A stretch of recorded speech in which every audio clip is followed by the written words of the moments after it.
Jean-Marc, on va Oui. s'intéresser à une Oui. chose très, très importante vu le contexte actuel, c'est les urgences. La question, c'est quand est-ce qu'il faut partir aux urgences quand on a un problème médical ou quand est-ce que on se dit ça peut attendre le lendemain d'aller voir son médecin ou encore demander conseil à son pharmacien.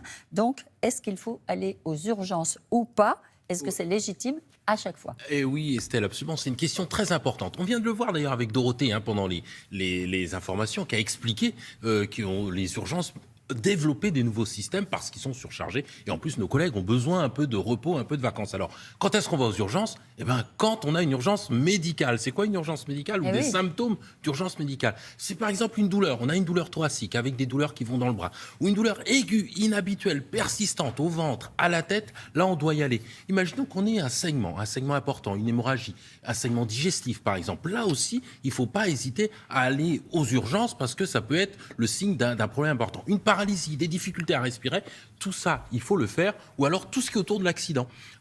Par exemple, on a un accident de la voie publique, on a une suspicion de fracture. Tout ça, des brûlures, tout ça, il faut évidemment essayer d'aller aux urgences. Alors, quand est-ce qu'on se dit, Jean-Marc, très concrètement, parce qu'une hémorragie, c'est assez facile de se poser la question, je vais aux urgences, évidemment.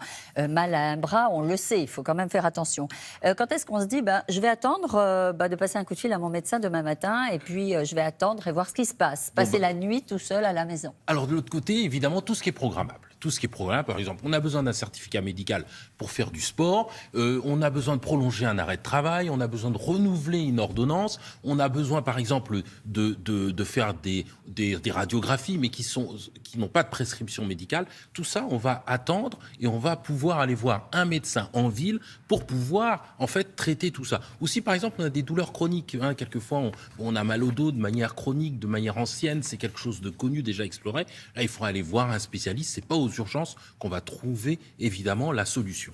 En cas de doute, si son médecin traitant n'est pas joignable, on fait comment? C'est quoi la meilleure attitude à adopter? La meilleure attitude à adopter, ce qu'il faut retenir, c'est faire le 15. On fait le 15, on appelle le médecin régulateur, on lui expose le problème et lui va pouvoir, déjà par téléphone, pré-trier, il va pouvoir dire, voilà, effectivement, ceux que vous avez relèvent des urgences, ou alors ça ne relève pas des urgences, on va essayer de trouver d'autres solutions. Par exemple, on a des maisons médicales en ville qui peuvent recevoir, ce sont des médecins généralement généralistes qui font des tours de garde dans les maisons médicales et qui vont pouvoir éventuellement vous recevoir pour pouvoir essayer de régler votre problème. C'est vrai que le 15, ils sont tout à fait exceptionnels. Ce qu'on ne sait pas, c'est que ce sont des médecins qui vous répondent ou des infirmiers qui vous répondent et ils sont absolument extraordinaires.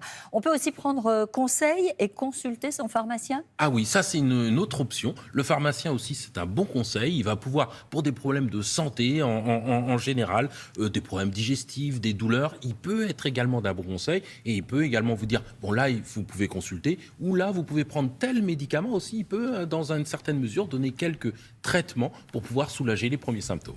Merci beaucoup Jean-Marc. Le plus difficile, c'est quand ça concerne les enfants. On a un tout sûr. petit peu plus de mal à savoir comment il faut faire.